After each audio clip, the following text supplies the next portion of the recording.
ஒருவர் தான் செய்த சத்தியத்தின் பொருட்டு தன் வாழ்நாள் முழுவதுமே தன்னுடைய மனைவியை தொடாமலும் தீண்டாமலும் இருந்தவர் பற்றி தெரியுமா? அவர்தான் திருநீலகண்ட நாயனார். திருநீலகண்டத்து குயவனார்க்கடியன்னு சுந்தரர் பெருமான் போற்றி பாடியிருக்கார். இன்று நாம் காண இருக்கின்ற திருநீலகண்ட நாயனார் தான் நாயன்மார்களுள் முதல் நாயன்மார். திருநீலகண்டரை பார்ப்பதற்கு முன்னாடி அவரை குறித்து வரக்கூடிய ஒரு பாடலை அடியே நீங்க கூறுகிறேன். வேதியர் தில்லை மூதூர் வேட்கோவர் குலத்து வந்தார் மாதொரு பாகம் நோக்கி மண்ணு சிற்றம்பலத்தே ஆதியும் முடிவும் இல்லா அற்புத தனி கூத்தாடும் நாதனார் கழல்கள் வாழ்த்தி வழிபடும் நலத்தின் மிக்கார். 3000 தில்லைவாழ் அந்தணர்கள் வாழக்கூடிய இடத்திலே இருந்தும் ஆதியும் அந்தமும் இல்லாத எம்பெருமானது திருவடியை என்றும் தன்னுடைய மனத்தில் நிறுத்தியவருமான பக்தியில் சிறந்தவரே திருநீலகண்டர்னு சொல்றாங்க. இவ்வளவு சிறப்பாக கூறப்படும் திருநீலகண்டர் தில்லைப்பதியிலே குயவர்குடியிலே பிறந்தார். தில்லை என்றால் சிவகாமி நேசனாகிய நடராஜ பெருமான் வீட்டிற்கும் சிதம்பரமே ஆகும். சிவனடி அவர்கள் கிட்ட அன்பு கொண்டது மட்டும் இல்லாமல் அவர்களுக்கு இலவசமாக திருவோடும் வழங்கி வந்திருக்காரு. சதா சர்வகாலமும் திருநீலகண்டம்னு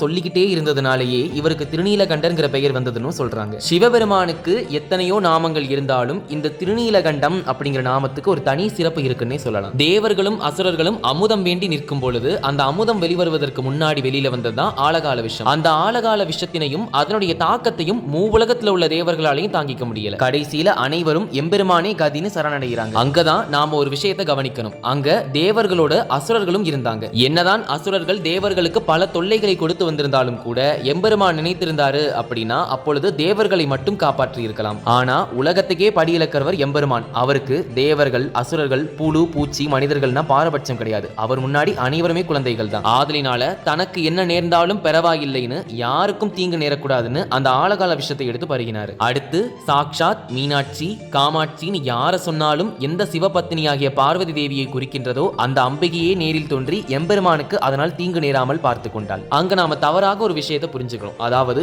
எம்பெருமான் விஷத்தை பருகினதாகவும் அது தொண்டை வழியாக உட்சென்று விடாமல் தேவி உடனே கழுத்து நெரிச்சிட்டாங்கன்னு எல்லாரும் சொல்றது வழக்கமா இருக்கு. அது முற்றிலும் தவறு. எம்பெருமான் மீது எப்பொழுதுமே ஆயிரம் பக்தர்கள் இருந்தாலும் அவர் மீது சதா சர்வகாலமும் சிறிதளவும் குறையாத காதல் கொண்டவள் என்றால் அது அம்பிகை மட்டுமே. அத்தகைய தேவியின் கரங்கள் பட்டவுடனேயே கழுத்தில் நின்ற விஷம் எல்லாமே அமிர்தமா மாறிடுது. இருப்பினும் அந்த விஷம் அமிர்தமாக மாறியது மட்டுமில்லாமல் தேவியுடைய கட்டளைப்படி அது தொண்டையிலேயே தங்கிடுது. ஆண்களுக்கு பொதுவாகவே அந்த கழுத்து பகுதி தொண்டைக்கிட்ட இருக்கக்கூடிய பகுதியை கண்டம்னு சொல்றது வழக்கம். அந்த விஷத்தினுடைய தன்மையால எம்பெருமானின் தொண்டையானது நீல நிறத்துல மாறிடுது. இதனாலதான் எம்பெருமானுக்கு திருநீலகண்டம் எனும் பெயர் வந்தது. ஆதலால் எம்பெருமானின் கருணையினை போற்றக்கூடிய வகையில் அமைந்த இந்த திருநாமம் அப்படிங்கிறது என்னைக்குமே மிக விசேஷமானது. இப்பொழுது திருநீலகண்டருடைய வரலாற்றை நாம பார்க்கலாம். திருநீலகண்டர் வழக்கம் போல் தன்னுடைய தொழில எப்பவும் சிறந்து ஈடுபட்டு வந்திருக்காரு. அதற்கு ஏற்றாற் போல அவருடைய மனைவி கற்புடை செல்வியாக அவருக்கு எப்பொழுதுமே துணையாக இருந்திருக்காங்க. கணவனும் மனைவியும் நன்கு இல்லறத்தை நடத்தி வரும் நாள்ல ஊழ்வினை பயனால குடும்பத்துல குழப்பம் ஏற்படுது. அதாவது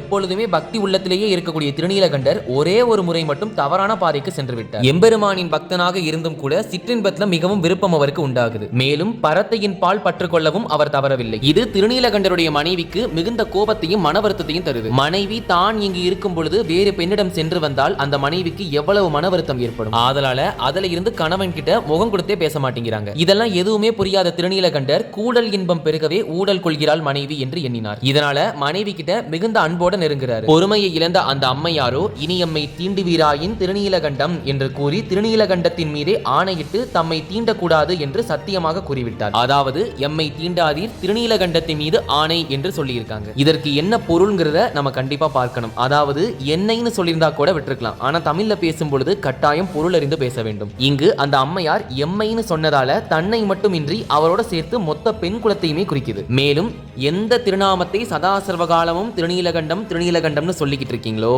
அந்த நாமத்திற்கு உரியவன் மீதும் அந்த நாமத்தினுடைய பெருமையின் மீதும் சத்தியம்னு சொல்லிடுறாங்க. இதை கேட்ட திருநீலகண்டருக்கு அதனுடைய அர்த்தம் தெரிந்து மனம் பதறி போயிடுறாரு. அதை நன்கு உணர்ந்து கொண்ட திருநீலகண்டரோ இனி உன்னோடு மற்ற மாதர்தமையும் என் மனதாலும் தீண்ட மாட்டேன் என்று ஆணையிட்டு சொல்கிறார். சிவபெருமான் மீது திருநீலகண்டர் செய்த சத்தியத்தின் பொருட்டும் அந்த அம்மையார் திருநீலகண்ட நாமத்தின் மீது செய்த சத்தியத்தின் பொருட்டும் மற்ற மகளிரை பார்ப்பது போலவே தன்னுடைய மனைவியையும் பார்க்கலானார் திருநீலகண்டர். அதனால அவங்கள மனசால கூட அவர் தீண்ட முற்படல. அவருடைய மனம் மீண்டும் சிவபெருமானியை நினைக்க நல்ல ஒழுக்க வழக்கத்தோட வளர்ந்துகிட்டு இருக்காரு. அவருடைய தொழிலையும் நன்கு கவனிச்சிட்டு இருக்காரு. இப்படியே நாட்கள் பல உருண்டோடி பல வருடங்களை கடந்தது. இதுல குறிப்பிடப்படக்கூடிய விஷயம் என்ன அப்படின்னா கணவன் மனைவி இருவருமே ஒரு சிறிய வீட்டுல தான் தங்கி இருக்காங்க. இருப்பினும் முற்றும் துறந்த முனிவர் போல ஐம்புலன்களையும் அடக்கி வாழ்றாரு திருநீலகண்டர். மேலும் அவருக்கு வேண்டிய பணிவிடைகள் எல்லாத்தையுமே மனைவிங்கிற முறையில அந்த அம்மையார் சிறப்பாகவே செய்துட்டு வராங்க. ஆனால் கணவன் மனைவி உறவின் பால் மட்டும் விலகி இருக்காங்க. இவ்வாறே பல வருடங்கள் கடந்தோடி முதுமை பருவத்தையே அடைந்துடுறாங்க. என்னதான் என்னதான் இவர்கள் வாழாம இருந்தாலும் கூட எம்பெருமானுக்கு மனசு பொறுக்கல. தன் மீது செஞ்ச சத்தியத்துக்காக இந்நாள் வரை தான் மனைவியை மட்டுமல்ல வேறு பெண்ணையை ஏறெடுத்தும் பார்க்காத திருநீலகண்டருடைய புகழை உலகுக்கு உணர்த்தணும்னு நினைச்சாரு. என்னதான் திருநீலகண்டர் தப்பே செஞ்சிருந்தாலும் கூட அவர் மனம் திருந்தி சொன்ன வார்த்தைக்கு கட்டுப்பட்டு இந்நாள் வரையும் அதை கடைபிடிச்சு வந்துட்டு இருக்காரு. அதனால இந்த கணவன் மனைவியை சேர்த்து வைக்க எம்பெருமான் ஒரு சாது போல திருவோடு தாங்கி பூலோகத்துக்கு வராரு. வந்தவர் நேர திருநீலகண்டர் வீட்டுக்கு போறாரு. திருநீலகண்டருக்கோ சிவனடியாரை பார்த்ததுல மிக்க மகிழ்ச்சி. அப்பொழுது சிவபெருமான் என்ன செய்யறாருன்னா, இந்த திருவோட நீ வச்சிருப்பா, நான் பக்கத்துல போயிட்டு வந்துடுறேன், நான் வந்த பிறகு இந்த திருவோட கொடுன்னு சொல்றாரு. மேலும் தான் கையில் இருக்கக்கூடிய இந்த திருவோடு மற்ற திருவோடுகள் போல இல்ல, இது ஒரு அக்ஷய பாத்திரம் போன்றது, இதற்கு தங்கம் வைரம் கூட ஈடாகாதுன்னு சொல்லி கொடுக்கிறாரு. திருநீலகண்டரும் அதனை பத்திரமாக எடுத்துக்கொண்டு போய் வீட்டுக்குள்ள வைக்கிறாரு. இது அவருடைய மனைவியாரும் பாக்குறாங்க. சிவனடியார் வேடத்தில் அந்த எம்பெருமானோ சிறிது நேரத்திலேயே அந்த திருவோடு மறையும்படி செய்கிறார். இப்போ மீண்டும் திருநீலகண்டர் வீட்டுக்கு வந்துட்டு, எப்பா உங்ககிட்ட நான் கொடுத்துட்டு போனனே அந்த திருவோட எடுத்துட்டு வான்னு சொல்றாரு. உள்ள போய் தேடி பாக்குறாரு. ஆனா திருவோடு வச்ச இடத்துல இல்ல. சுற்றிலும் முற்றிலும் பாக்குறாரு, எங்கேயுமே திருவோடு இல்ல. அப்பொழுது அந்த காட்சியை மனைவியும் பாக்குறாங்க. கணவன் தாங்கிட்ட பேசலனாலும் அவருடைய குறிப்பறிந்து அந்த திருவோட காணோம்னு நினைச்சு அவங்களும் அதை தேட ஆரம்பிக்கிறாங்க. இப்பொழுது அந்த திருவோட்டினை காணோம்னு திருநீலகண்டர் சிவனடியார் வேடத்துல இருந்து சிவபெருமான் கிட்ட சொல்லிட்டு இருக்காரு. அதை கேட்ட சிவனடியாருக்கோ கடுமையான கோபம் வருது. நான் உங்ககிட்ட என்ன சொல்லி கொடுத்துட்டு போனேன், அதனுடைய சிறப்பு எவ்வளவுன்னு உனக்கு தெரியுமா? இப்படி தொலைச்சிட்டு வந்து நிக்கிறியே, உண்மையை சொல்லு, நீ தான் அந்த திருவோட்டை திருடி வச்சிருக்கன்னு கேட்கிறாரு. ஏன்னா நான் போகும்பொழுது அதனுடைய சிறப்புகளை சொல்லி தான் உங்ககிட்ட கொடுத்துட்டு போனேன், அதனால நீயே கூட எடுத்து வச்சிருக்கலாம் இல்லையான்னு சொல்றாரு. அப்பொழுது திருநீலகண்டர், ஐயா உங்களுக்கு வேணும்னா என்கிட்ட பல திருவோடு இருக்கு, அதுல ஏதாவது ஒண்ணு நான் உங்களுக்கு கொடுக்குறேன்னு சொல்றாரு. அதை கேட்ட சிவனடியாருக்கு இன்னும் கடுமையான கோபம் வருது. நான் உங்ககிட்ட என்ன சொன்னேன், அதனுடைய சிறப்பு எவ்வளவு, அந்த திருவோட்டுக்கு உங்ககிட்ட இருக்கக்கூடிய திருவோடு சரிசமமாகுமான்னு சொல்றாரு. என்னதான் கணவன் கிட்ட பேசலனாலும் அவருடைய நற்குணங்கள் அறிந்த திருநீலகண்டருடைய மனைவியாரும் வந்து சொல்றாங்க, ஐயா நீங்க கொடுத்த திருவோடு உண்மையிலேயே காணோம். இதை கேட்ட சிவனடியாரோ,